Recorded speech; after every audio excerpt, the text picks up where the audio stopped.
Hi, I'm Matthew Allard from Newsshooter.com, and you're listening to The Go Creative Show. Hey everyone, my name is Ben Consoli. I'm a director and owner of BC Media Productions, and this is The Go Creative Show, a podcast for filmmakers. So today we have Matthew Allard ACS on the show, and he's from Newsshooter.com. And if any of you guys that have been listening to us for a while know, it's when Matt is on the show, it's because we have major gear announcements. Now, obviously, 2020 is a crazy year. There was no NAB, so it was kind of the year that never was for NAB. But camera manufacturers have continued to release brand new products. And just yesterday was a huge announcement we've all been waiting for the Sony A7S III. So there's a lot to talk about. The new Blackmagic 12K camera, Canon release cameras, Sony just had their big announcement. So there's been so much going on. We also have a discussion about the Teradek Serv Pro update and how we can now do better remote production. So this is an episode for all you gear-obsessed people. This is the one that we've been waiting for, and I cannot wait to share it. It's the year that never was for NAB, but it is happening right now with Matthew Allard ACS from Newsshooter.com.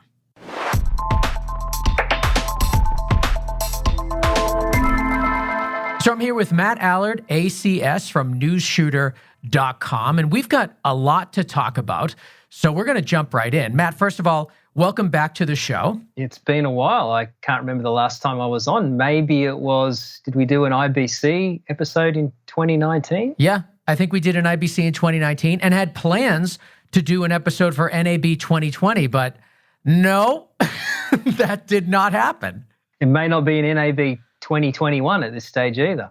It's interesting to see what the manufacturers have done without having that NAB experience, because it's been extraordinarily busy for you. I mean, just today, just an hour ago, Sony did the announcement for the A7S III, which we've all been waiting for forever. So, I mean, how has life been for Newsshooter.com during COVID? It's been interesting. You would have thought that perhaps everything would have slowed down and manufacturers wouldn't be announcing anything because there hasn't been any trade shows to actually bring those products to and show. But in a lot of ways, it's almost been the opposite. I think we've seen just as many products being announced, but they're now being announced in a completely different way. And in some regards, I think it's helped companies because they've been able to set up these live streams and do a lot of more online marketing, and they haven't had to rush as much to actually meet a particular show deadline. So for something like NAB, you have to rush things out to make that particular deadline. With no deadline in place and, having virtual shows and being able to release something at any time, companies have been able to take their time and now release products when they feel they're sort of ready or there's a good time to release them. I mean, I'm not really sure whether in this particular environment, particularly in our industry, it's the best time to be releasing gear because a lot of people haven't been working and still now work is coming back very slowly. So people haven't had that sort of extra income or money that they would normally have to spend on gear. So gear is probably one of the last things that people have been purchasing. But given the amount of announcements that we've seen since COVID-19 took off, you would think that everything was going about as per normal. Do you think that the manufacturers are just figuring, we've got to release this stuff, like we have to clear the decks for what our plans are for 2021? Or do you think that they actually feel that there is a good, model to release and sell products right now?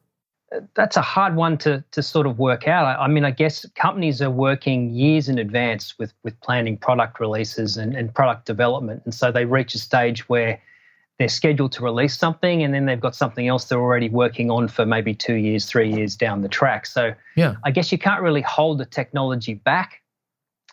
You could delay it slightly, and I think we've seen a lot of these releases, probably even say the A7S III, being delayed in terms of when it was announced. But I mean, it's really hard to say as to, whether they think it's a good opportunity to do it or not. I mean, I think it's been a real sort of almost litmus test for manufacturers having a look at different ways of how they now have to market things, because traditionally a lot of it was done at these trade shows. And so everybody has now had to scramble to now make different arrangements and come up with different strategies for marketing, whatever they're trying to sell. So it'll be interesting to see going forward what's going to happen to the traditional trade show.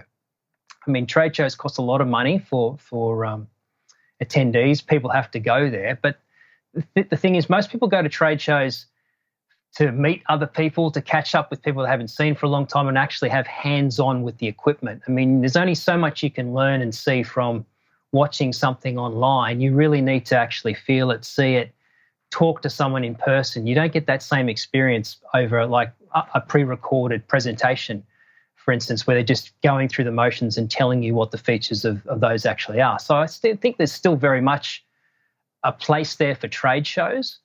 Whether they're going to be reduced in size now and what's going to happen moving forward, and whether we see actual companies pulling out altogether from doing trade shows, even if the whole COVID-19 situation improves, that's still an unknown. We could have sort of reached a pinnacle or a turning point here where the way companies are doing business and marketing products could change dramatically. Yeah. The expense of having a big, huge trade show booth may not be necessary anymore. I was thinking about that the other day too, because you're right. The hands-on experience is what you miss. But with all the saved money, is there ever a world where maybe they would encourage you to buy and you have like a grace period, like a longer return policy, like basically a risk-free purchase where you're essentially renting it for a week before you commit? Like, I wonder if there's a world where that would exist, because already, I mean, let's be honest, a lot of people buy stuff from B&H, use it for a shoot and then return it. Like that happens, and that's gross, but it happens. And we certainly have the big camera rental houses and all that. Like, I wonder, do manufacturers start becoming rental houses in a way, allowing people to have the hands-on experience? I don't know. I mean, there's a lot of saved money by not going to trade shows, and what can you do with it? I think really, particularly at the sort of mid to higher end, you really do need to have hands-on experience with something like that. If you're going to spend $50,000, $60,000, $70,000, $80,000 on a camera package, you're not just going to go onto B&H and click buy without ever having touched or seen that camera. Yeah. That's a big investment. You wouldn't go and buy a $80,000 car without test driving it or going over it thoroughly. So I think at that level, I think there certainly is I think there's already things in place at the moment where people can actually go and do that. If you're looking at an ARRI or a RED or something like that, for instance, if you know the right people or have the right contacts, you can go in and have hands-on time with a camera or a product. At the lower end, I think it's a little bit more difficult. I know Canon does it in certain places where they have stores and things where you can go in and actually just try out bits and pieces of equipment, and I think more manufacturers will probably start doing that. It's probably a little bit harder at that lower end because people are more likely just to go to B&H, as you said, and just click buy, and then, if it's $1,000, $2,000, it's probably not the end of the world if they suddenly find out they don't really like that camera. As you said, some people will actually return it, or they'll just sell it secondhand and buy something else. Yeah. Well, it's a crazy different world, and I'm interested to see what happens with these trade shows, if they just end up being completely virtual or smaller or scaled down or what. Who knows what's going to happen once the dust settles. But what we do know is that the camera manufacturers are still releasing stuff like crazy. And we should probably start talking about that, because I know, especially now, the Sony A7S III is the thing everyone's going to be discussing for the next couple of weeks, probably a couple of months as we lead into release time. And it just was released about an hour ago. The announcement was released about an hour ago. So I know it's still fresh, but what can you tell us about this new camera that we've all been anxiously waiting for? Yeah, I mean, the last iteration of the A7S series was the A7S II, and that was released back in September 2015. So you're looking at almost a 5-year delay between the A7S II coming out and now the A7S III. That's a long time for Sony. Sony normally updates their models every sort of 12 to 18 months. So this has been a long wait, and I think it got to the stage where a lot of people were wondering, is this camera actually ever going to come out? Yeah. And finally it has. It's interesting because we've seen a lot of other camera announcements this month where people have concentrated on big eye-catching specifications and pushing boundaries and probably giving things to people that they probably don't even need at this stage. And Sony has sort of, almost done the opposite. They've been pretty conservative here. I mean, the A7S III is a 4K only camera, still uses a 12.2 megapixel sensor, which is the same size as the original A7S. So they've tried to keep it the same in terms of having, big pixel pitch, so it's very good in low light conditions.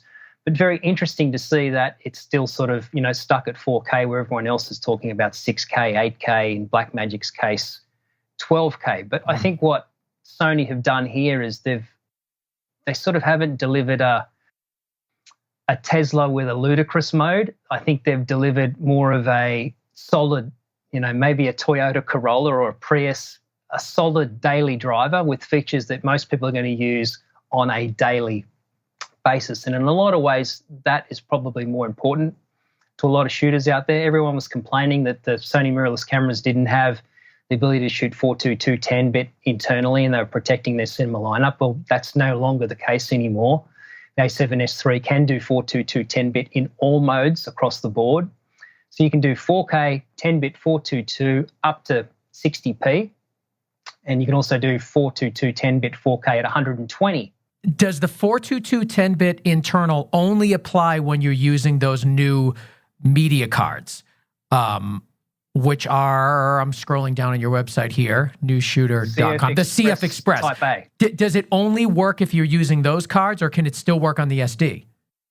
No, it depends on what you're trying to record. Some of the higher frame rates, this camera has got 3 different versions of XAVC in there. So there's XAVC-S, which is the familiar one that everyone would know from the previous Alpha series cameras. Yeah. And then there's XAVC-HS, and then there's also XAVC-SI, which is an all-intra codec, which is similar to sort of what you'd find in, say, the Panasonic S1H. So that is based on an H.265 compression codec. So you can use that to record sort of at, I think it's around 200 megabits per second, but it'll offer you better quality. And I've completely forgotten what you asked me about. No, that's it. So the XAVC-SI, it says on your website 600 megabits per second intra-frame. Yes, intra-frame. I don't know what that means. What does that mean? Well, there's 2 different forms of recording. Normally, there's either the XAVC-S is long GOP recording, and then all frame or intra-frame is basically sort of a different way of doing the compression where you can record at a lot higher bit rate. So there's 3 different versions in there. I probably got confused because I've had specifications going through my head for all day. No, you're right. Different versions the XAVC-HS, XAVC-S, and the XAVC-SI for 4K. And then HD, it's just the XAVC-S and XAVC-SI. But then you have the inclusion of this new media. And I'd like to hear your thoughts on that. It says here that this is the first camera to use it. So what is this CF Express Type A? Why is it better? Is it better? CF Express, I think, was originally announced early 2019 from memory. And everyone will be familiar probably with CF Express Type B cards. They're the ones that are found in a few of the cameras that are out there on the market now. But there's actually 3 different standards of CF Express cards. There's Type A, Type B, Type C. And it basically just refers to how many PCIe lanes that they have that they can use. So that basically, they've got chips in them like a sort of like an NVMe hard drive so that they can work faster. So the Type A is the smallest and the least quick card, but in saying that, it's got theoretical speeds of up to, I think it's 1,000 megabytes per second, I believe. So it's more than fast enough to work inside the camera. And I think the reason Sony has probably gone with that instead of going with CF Express Type B is physically the size, because it's interchangeable with regular SDXC cards. So they'll both fit in the same slot. So the slot on the A7S III is like slightly wider than a traditional SD card slot, but it's the same depth. So these cards could be interchanged. So you can use both of them. And I think they've probably done it to actually keep the size smaller, because if you tried to put dual CF Express Type B cards in there, you probably wouldn't have been able to do it because they would have taken up too much room. So the nice thing about being able to have these cards is you can interchange them depending on what you need. And also you can dual record. And another nice feature is that if you want to record RAW externally to an Atomos Ninja 5, you can do that, but also record in full quality internally at the same time to both cards if you wanted to. So in theory, you could actually have 3 different versions of the same clip all being recorded in very high quality. So for redundancy purposes, that's going to suit some people's needs. Do you know if the A7S III has fixed that issue of not being able to monitor 4K on the camera's EVF as well as an external monitor at the same time? No idea, to be honest. Okay. I haven't used or seen the camera, so I'm not sure if that's the case. All right, that's one of the things that I think is, that's a headache for people that use it. And I'm an A7S II user. I'm shooting with it right now, and I'm always using this camera. And that's one of the things that really, really annoyed me. Another thing that was annoying was the recording limit, which is no longer. Yeah, gone is the old 29 minutes and 59 seconds. Now you've basically got unlimited recording time. I mean, realistically, you're only limited pretty much by the battery. All modes up until 4K 60p, I think, is unlimited recording. Once you hit, if you want to do 4K 120p recording, I think you're limited to an hour. But if you're recording an hour of 4K at 120p, you're probably doing some sort of very specialized sort of type of work. And by that sort of stage, you're probably going to run out of battery before you have to sort of turn it off. But this is a big thing, I think, because a lot of people go, it doesn't matter. Who has to record for more than 29, minutes, 59 seconds at one time? But a lot of people actually do. If you're doing events, you're doing corporate work, you're doing documentary, you're shooting a wedding or anything along those sort of lines, you do have to record sometimes continuously for a lot longer than 29 minutes. And it's annoying if you have that limitation imposed on your camera. So this is really good to see because Sony's also saying that heat is not a problem with the A7S Mark III. We've seen the huge controversy surrounding the latest Canon EOS R5 and R6 in terms of the heat problems that people are encountering with that. So strangely enough, Sony's not using a fan like Panasonic has done with the S1H. They're using some form of new active cooling. And so they're explicitly stating that there's no heat problems and that the camera won't shut off or have any problems in terms of overheating in any type of conditions. Now, it's easy enough to say that. Whether that's actually going to be the case in reality, we'll have to see going forward. It also has a full-sized HDMI and says 16-bit RAW output, which is pretty impressive. Yeah, I mean, it's a bit of a catch-22 there. Firstly, with the HDMI, that's all good. I applaud them for actually going with a full-size HDMI. Anyone who's used the micro or even the mini-sized HDMI, like what's on your A7S Mark II, they're horrible. They break all the time. Yes. This is actually positioned in a good place on the A7S III because it's towards the front and up the top. So it's now got a fully articulating screen that flips around. But even if you flip it around, it's nowhere near the HDMI thing, so it's not going to hit the HDMI cable and it's going to remain there. You said 16-bit RAW out. Yes and no. The thing is, it is capable of outputting 16-bit linear RAW. The thing is that there is no way of recording 16-bit linear RAW. No device on the market can record that currently and probably won't.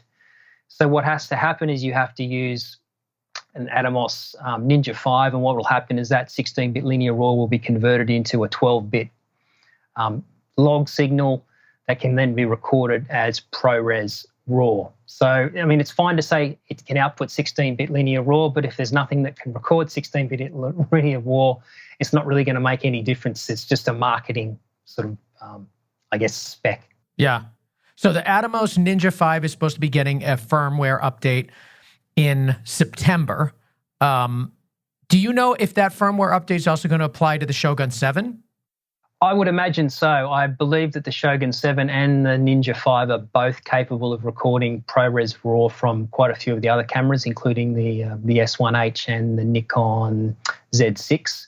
So I would very much assume that will probably be supported as well. I mean, don't quote me on that because I'm not 100% sure, but I would imagine it probably would. Yeah, or at least shortly after. I mean, a lot of people have those Shogun 7s. I do. The only reason I bought it is because I really wanted the Ninja 5, but at the time, I wasn't able to get ProRes RAW from it, which was the reason that I bought the monitor in the first place. So I'm sure they'll be on top of that, if not in September, shortly after. Let's talk about the LCD, because it can swivel now. It comes out, it turns. You can face it towards you if you're doing like a selfie mode. It's touch screen. What else should we know about the LCD? Well, you pretty much described all of it right there. But yeah, I think this is another thing that people were wanting. You know, not everybody needs a flip out screen that flips around towards the front. You know, you can love it or hate it. It really depends on the type of work you're doing. I prefer the tilt screen myself. People are probably going to yell at me and say that's crazy, but I actually just prefer the little articulating tilt screen to the one that flops out. But for certain people, that's important, so it's nice to have it on there. As you mentioned, it's touchscreen now, so you can scroll through menus and change various parameters on there, and you can also do touch autofocus. So there's also like active tracking on the A7S III, where you can touch on the screen and then it'll continue to track whatever object you've pressed on there. And even when you're recording, you can then go and touch another object somewhere else, and it'll actually do a real-time focus pull for you. So that's pretty good. Going back to the menu, this was something that Sony people and non-Sony people have hated forever, the Sony menu systems on some of those mirrorless cameras that are 650 pages long, and it's impossible to find out how to do something. That looks like it's been changed slightly. They have separate menus for video and photography now. And a nice little touch as well, on the actual mode dial on top of the camera, they've actually put video and photo right next to each other. So instead of having to move the dial all the way around, they're right next to each other. So if you're doing multimedia work and you need to change from stills to video quite quickly, it's a little thing, but that will make a bit of a difference. Yeah. I mean, it seems like, going back to what you said earlier, that it's this kind of a conservative upgrade considering it had so much anticipation. But it seems like they're just perfecting all the things that everybody wanted and, offering up, certainly new options as well. But I don't know. It's one of those things where it's like the finale of Sopranos. You have so much expectation that no matter what, people are going to complain, but only after you realize that it was satisfying. And I think that's kind of what this is. And I'm curious, it's too soon to see how people are going to react to it, because it just came out an hour ago. But I am interested because especially when you're up against the other releases with Blackmagic's 12K release and that Canon that we're going to be talking about in a minute. It's going to be compared to its predecessor and also everything else coming out at the time. It's pretty wild. So I'm just scrolling through here. There's a couple of other things I wanted to mention. It says best in class EVF. Is there something to talk about there, or is that just kind of a marketing term? Again, I mean, everyone likes to talk about it has, whatever, this many million dots of thing. But realistically, if you're looking in something that's like this small, it doesn't matter how many dots you put in there. Once you get to a certain limit, it's still going to look good. I think from early reports, from what I've heard, is that the viewing angle is really impressive in that viewfinder. So you can actually see from the sides and see a lot of the image. I think that's probably its biggest selling point. Yes, it might have more dots than any other comparable viewfinder out there on the market, but whether you're really going to notice a huge difference, who knows?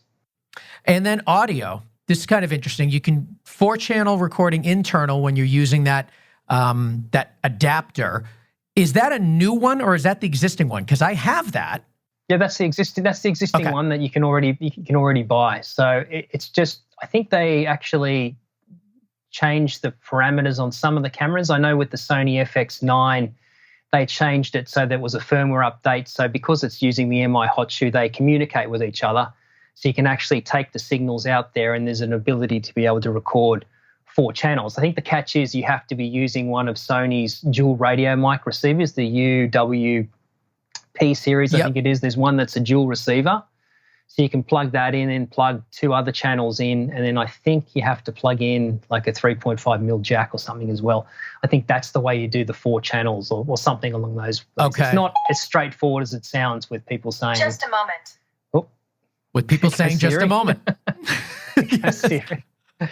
She's always listening. Yeah, so yeah, I can, because that XLR KM only has 2 channels, so it's got to be, you got to be getting it from somewhere else. I haven't explained it very clearly, so I apologize to all the listeners out there, but yeah, there is a bit of a catch. To record those 4 channels, there's a couple of things that you actually obviously have to do, but the ability to be able to record 4 tracks of audio into a mirrorless camera is, reasonably impressive. Now, it says here the new recording mode is not supported by most NLEs. What recording mode are you referring to? Just the ability to have 4 channels? Is that what you mean by that there? And I know Eric wrote this, but I'm just curious. Oh, is this related to the audio? Yeah, it says the XLR KM digital audio adapter module, the new recording mode is not supported by most NLEs. So I'm wondering.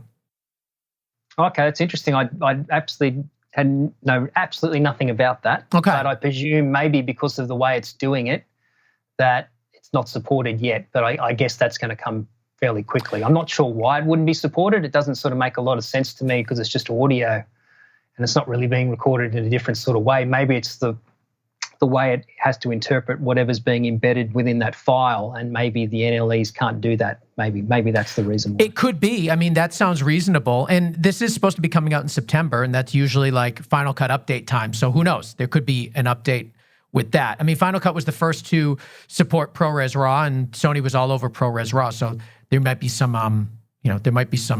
handshaking there. What else is here that people are excited about? I mean, it looks like a really great, capable camera and a perfect update to the Sony A7S II. I mean, I'm going to be purchasing this thing because I'm a big Sony fan, and I've always loved the A7S II. Any just last takeaways from it before we move on? Well, I think the thing is people like to talk about cameras, but the big reason of why you actually purchase a particular camera is normally based around what lenses you've purchased. So if you've invested heavily in a particular lens system, say Sony E-mount, for example, then obviously you're probably going to go with something like the A7S III over, say, a Canon EOS R5. Same in reverse. If you bought a lot of Canon EF lenses, you're unlikely to buy a Sony A7S III because you've invested all that money in the lenses. And that's the thing. Once you've got somebody hooked in a particular lens ecosystem, it's a lot easier to keep them and sell them new cameras than it is for them to actually sell up shop and then trying to move to a completely different system, because it's not just the cost of the camera, it's the cost of the lenses and everything else that's associated with it. Yeah, that makes sense. That definitely makes sense. And that's, this case with me. I've got a couple of E-mount lenses that I just absolutely love. And I am going to be continuing with my Sony A7S series. But let's talk about the Canon EOS R6. You had mentioned earlier a lot of controversy with the overheating. I don't know much about this camera, but I know there's been a lot of excitement and controversy about it. So tell us about it. Yeah, Canon released, I think it was a week ago now, or maybe 2 weeks, I can't remember exactly, the EOS R5 and the R6. So these are 2 different cameras in the R series now. The R5 is a high megapixel, 45 megapixel camera. It had some eye-watering specifications. So it can record 8K 422 10-bit up to 60p internal. It can also record 8K RAW at up to 60p internally, as well as 4K in, I think, 120p. And so there's a lot of nice things about it in terms of the specifications that came out. But there's a lot of sort of gotchas, if you will, with this sort of camera. It's almost a case of just because you can, maybe you shouldn't with the Canon EOS R5, because releasing things like, 8K and 8K RAW internal recording on a mirrorless camera are things that really not a lot of people actually need. They may think they need them, but realistically, most people are not going to use them because the data rates are incredibly high, and then the recording limitations are very short. You've got limitations in terms of how long you can record in some of these modes on the cameras. And unlike the A7S III, yes, you are limited to a maximum record time of 29 minutes, 59 seconds in any mode. But as soon as you go to those 8K modes and 4K 120p, you're limited to a lot less recording time. And that's not necessarily anything to do with memory or anything like that. It's because of heat issues. Small mirrorless cameras that are weather sealed completely, particularly full frame that are trying to do 422 10-bit internal or doing RAW internally, generate an awful lot of heat. And there's a reason that Panasonic put a fan in the Panasonic S1H. It's to get rid of that heat and to allow them to be able to run the camera continuously in these modes. So you've got this sort of catch-22 with the R5 in terms of you've got these great specifications, but then you can't necessarily use them a lot of the time because of these overheating issues. And there's two different forms of being able to record 4K. You can oversample from 8K, which should give you a really good 4K image, or you can do line skipped 4K, which isn't nearly as good quality as the oversampled 4K that's getting read from the whole 8K part of the sensor. And the problem is the 4K, even not up to 60p, so just say you're doing 4K 24p in oversampled mode, people are having problems with it actually overheating. And so this is sort of a base type sort of specification. And yes, I can understand completely if there's limitations if you're recording 8K, particularly in a mirrorless camera. But if you're marketing it as a video sort of centric camera, which it is, and you can't record oversampled 4K without the camera overheating, there's a bit of a problem there. And there's been a lot of uproar online and just endless debate about, whether it's actually a big problem or it's not a problem. And people are now starting to find out that it is quite a bit of a problem. And, but this is the thing. If you know what you're doing, you buy a camera that meets your needs and you don't use a camera in a situation that's not appropriate to be used in. Like if you've got a camera that's going to overheat, you're not going to go and try and shoot something where you need to record for a long period of time. And it's not just this overheating that's the issue. It's the problem is that once it does overheat, you have to turn the camera off and then you have to wait a considerable amount of time before you can turn it back on again.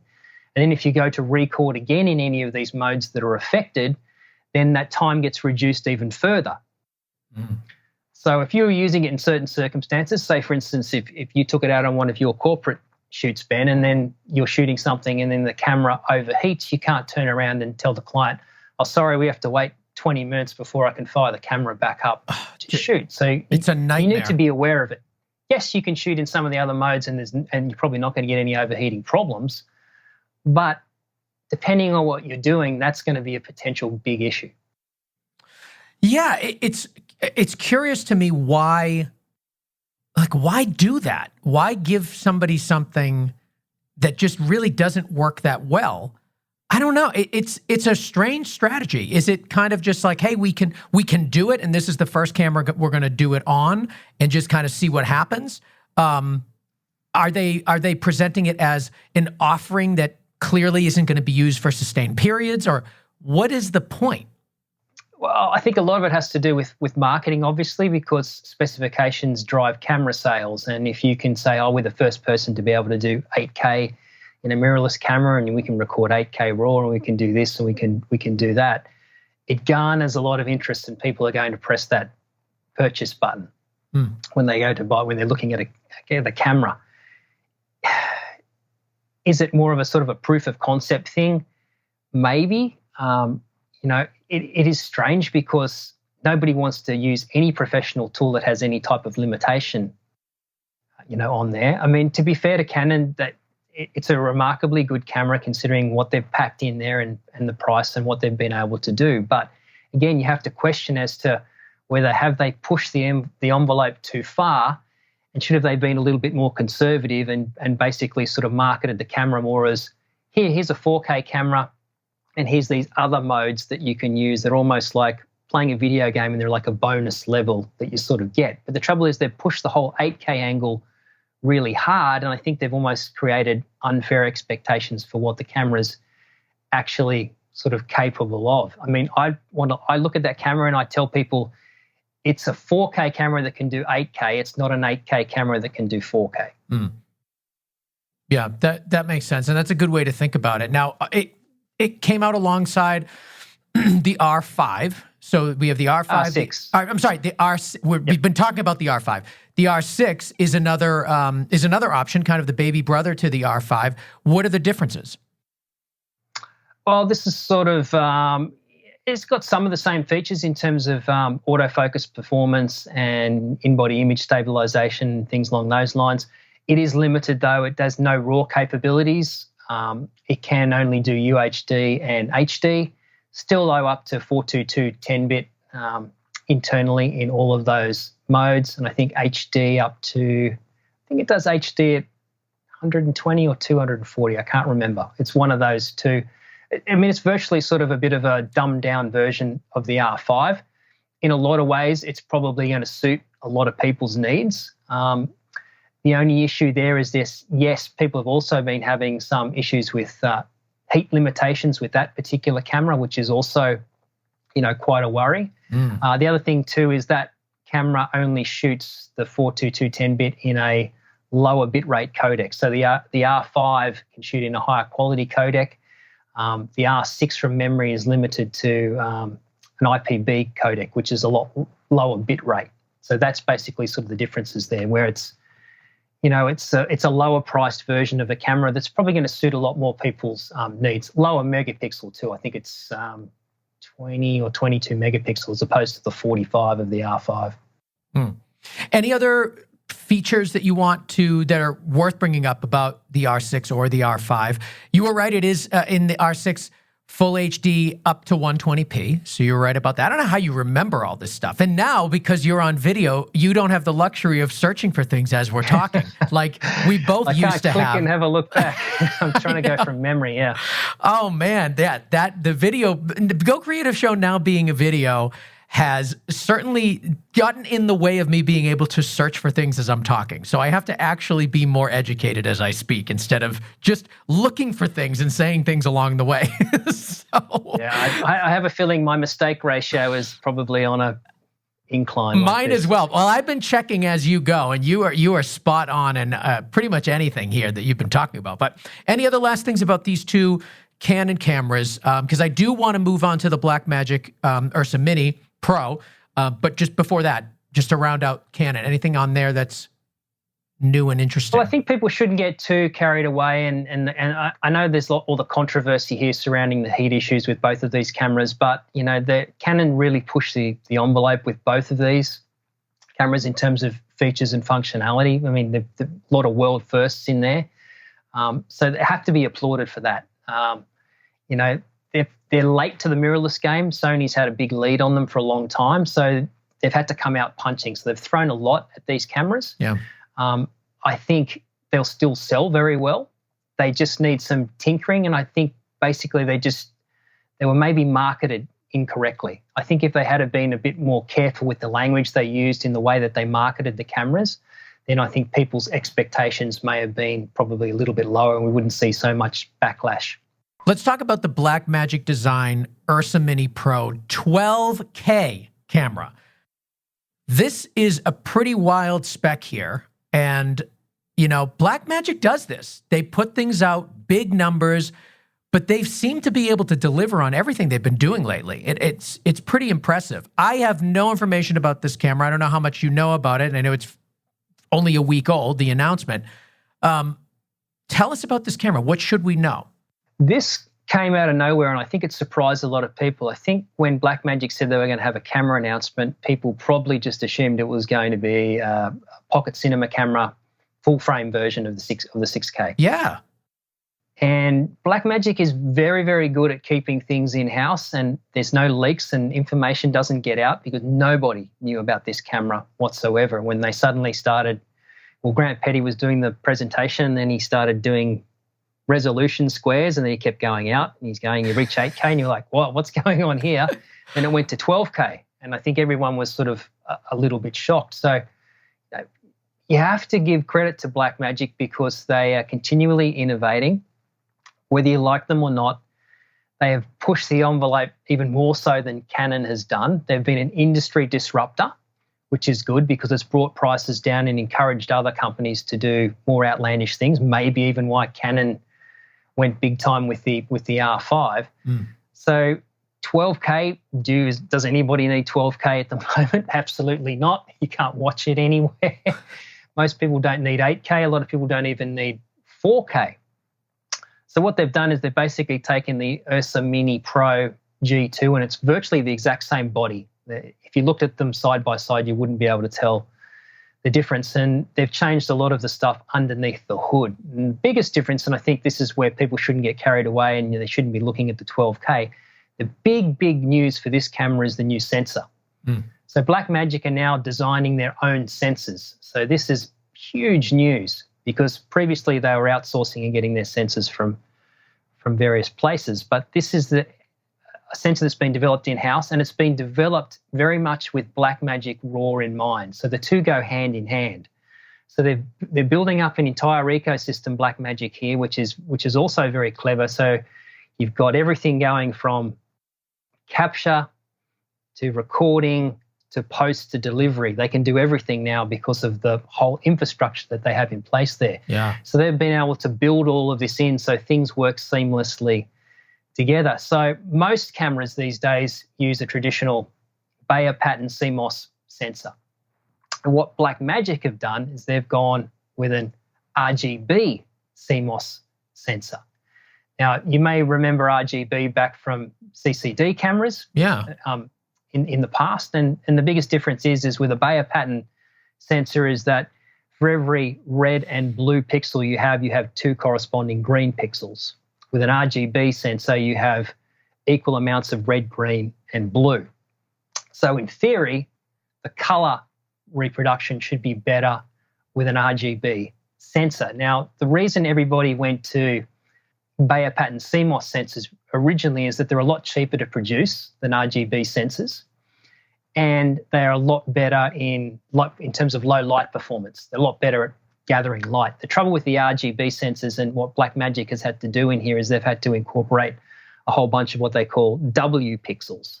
So these are basically, from my understanding, almost like luminance gathering pixels. They're not there to interpret color, they just gather light.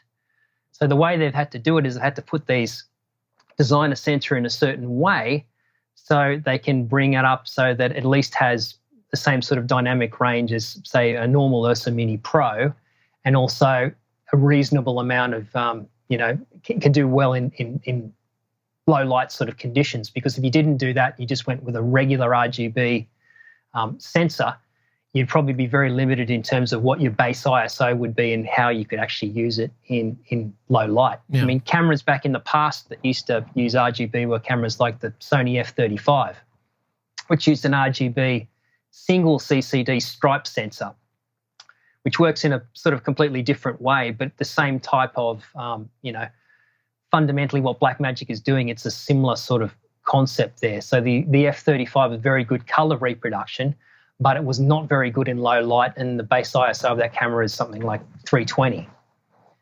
So this is a huge news, putting this new sensor in there, and they can read it out really, really fast. And the great thing about it too is that they can oversample this sensor. So you can use the whole 12K, and whether you're recording 8K, 6K, 4K, HD, it is being oversampled from 12K.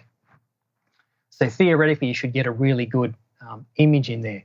Now, the caveat with this sensor and this new camera is that you can only record in Blackmagic RAW. There's no options for ProRes or anything else, just because of the way it's been designed. Whether they add ProRes down the track, I'm not sure, but that's the caveat, is you have to use Blackmagic RAW. But what they've been able to do is been able to record, 12K Blackmagic RAW at pretty reasonable data rates, and they've added a whole bunch of new different compressions for Blackmagic RAW, depending on what your requirements are. So the other good news is that you can play this back in Resolve like 12K, no problems at all on most basic laptops, Mac laptops. Wow, which is pretty impressive. So you can't record in anything other than Blackmagic RAW? There's no other options? No, it's only Blackmagic RAW. Even if you just wanted to shoot 4K, that's it. Nope. It's just Blackmagic RAW. RAW. Okay. All right, so so it's Blackmagic Raw, but you choose the compression in order to decide, how much runtime you can have on a card. Okay. Yep. That's interesting. And they also, just to take a couple steps back about their sensor, because of the way you explained really well how the sensor interprets color, they also have this Generation 5 color science, which is touting a more pleasing skin tone, better response to colors. It seems like they can now do this. They sort of created their own look in a way to pair with this new color science. Am I reading that right? Yeah, I mean, color science is always a sort of an interesting piece of terminology. It doesn't really mean anything more than a way of describing sort of what your camera is trying to look like. I mean, if you're recording in RAW or log, then it's being interpreted. You can take it any direction you want. But like the color science, like this Generation 5 color science is basically like a film curve that they've created. But it seems like if it was just a regular, lookup table, who cares? You can use it on anything. But there's something about the way that this is paired with the sensor that I think is going to give it a unique look. At least that's what I'm hearing. That's what they're saying.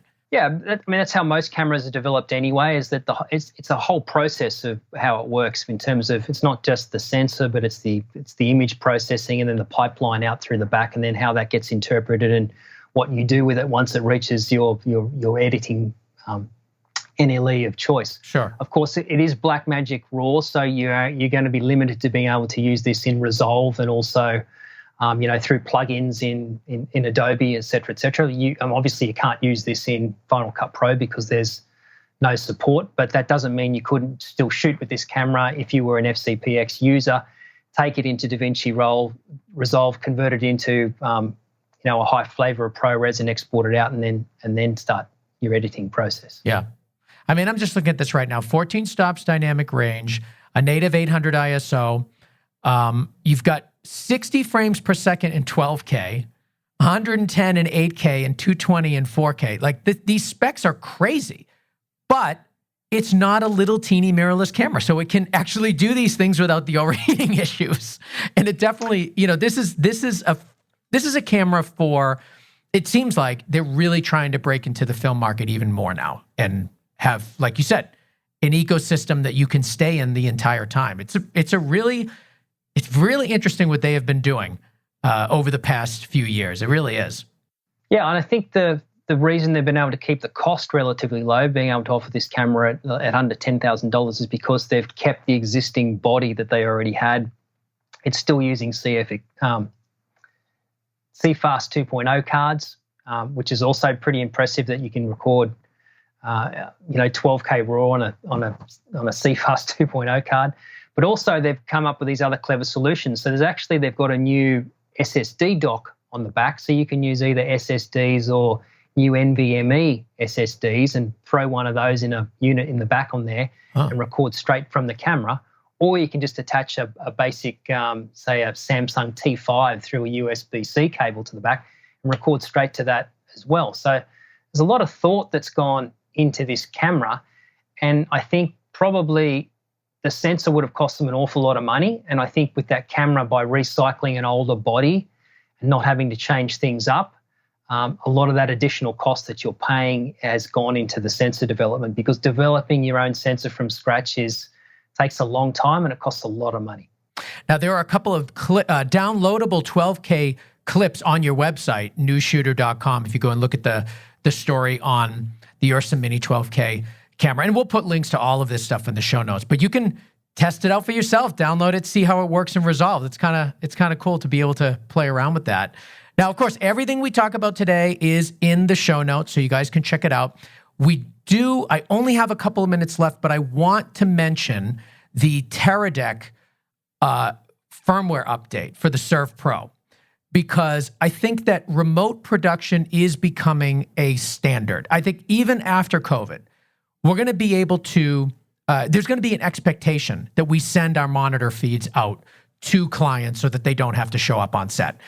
This is a great thing for production. You don't want a million clients on set. You just don't. Let's be honest. To be able to send a monitor feed to clients, not have them there physically, is a huge benefit. And I feel like if there's any silver lining at all to COVID-19, I think it's that for production, it's putting a lot of pressure on manufacturers to have remote access and remote feeds so that we can really incorporate people that are not physically there. I love this. And the Teradek Serv Pro update, I think, is the first of hopefully many really big, major updates that are going to make remote production better. And I'd love your thoughts on it.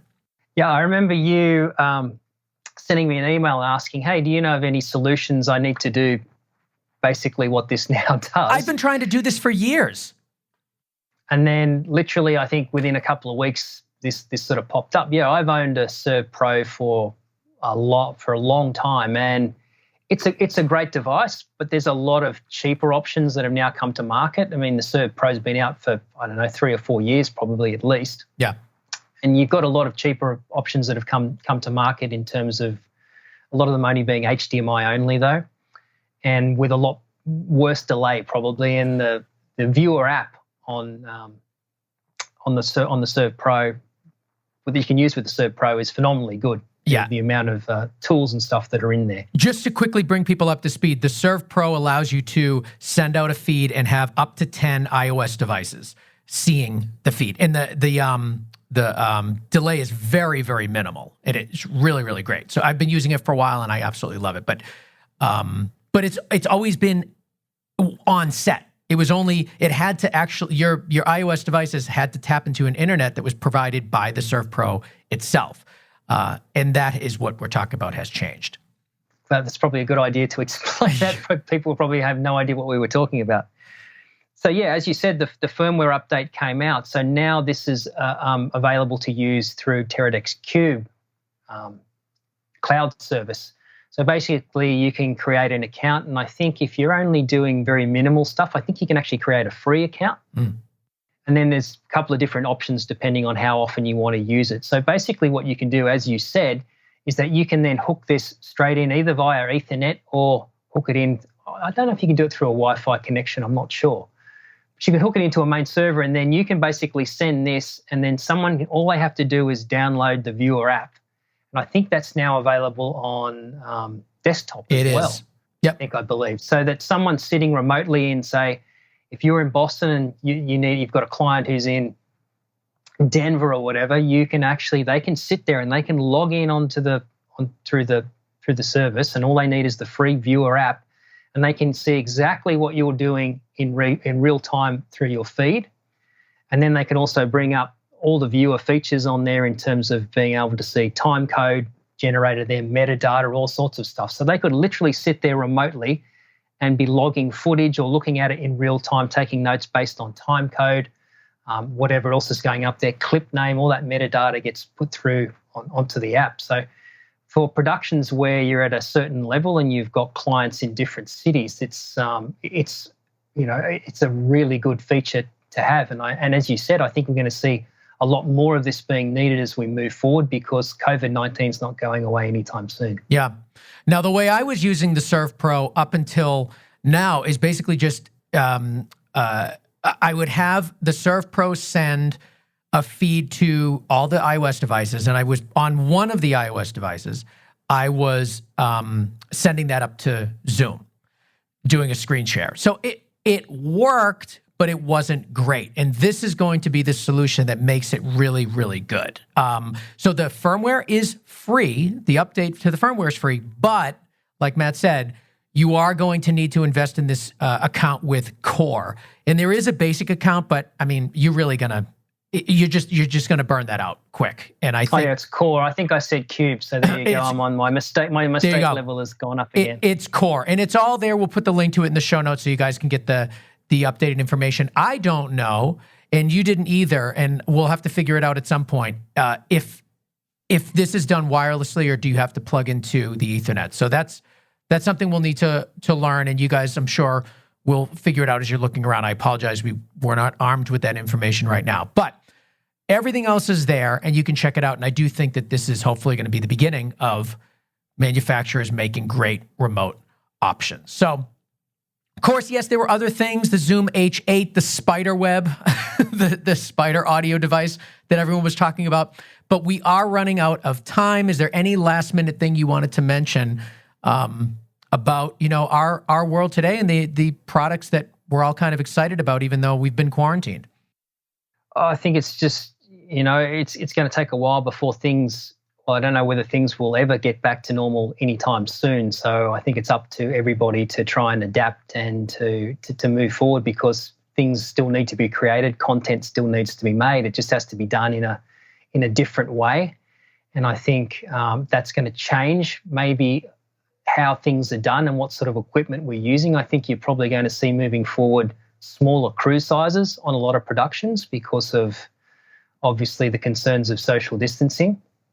And with that probably comes smaller equipment as well. So we may actually be seeing quite a bit of a change in terms of how people are doing things, and we may be seeing actually even more people doing stuff in-house rather than outsourcing it, particularly if you are a company that was used to traveling overseas, for instance, where that's no longer really possible in a lot of cases now, is that you're going to find that people are going to start employing or using people in whatever country that they need to operate, because they won't be able to send their own people in. So there's going to be a bit of a change around happening with that sort of thing as well. Lots to come, and we know that along the way, Newsshooter is going to have the latest and greatest information about all of it. So everybody should be checking it out, newsshooter.com. Of course, Matthew Allard ACS, thank you so much for being on Go Creative Show. All right, I want to thank Matthew Allard ACS for coming on the show and sharing his knowledge, his great knowledge of all this new equipment out there. It's amazing what he's able to just keep in his mind and retain. I'm the whole time I'm looking things up and making sure my specs are right. He keeps this stuff all locked up in his head. And that's just a testament to the type of coverage that you're going to get at newsshooter.com. It is the best site for all things, gear and production. It really is. So check it out for yourself. And thank you, Matt, for coming on the show. Of course, I want to also thank the people behind the scenes making the show happen. We've got Matt Russell, who mixes and masters and makes the show sound so good. You can find him at gainstructure.com and on Twitter at gainstructure. Of course, you can also find our producer, Connor Crosby, at ignitionvisuals.com and on Twitter, ignitionvisuals. And of course, you can follow me for all things I'm doing behind the scenes at Ben Consoli across all social media. And of course, GoCreativeShow.com is the home for everything Go Creative Show. Follow us on all of our social media, subscribe to us on your favorite podcast app. That is where you stop. I also want to thank our sponsors, MZ, Education for Creatives, and PostLab, stress-free collaboration in Final Cut Pro and Premiere. Without these people, the show wouldn't exist. So please support those that support us, and we'll see you next week on another episode of Go Creative Show, a podcast for filmmakers.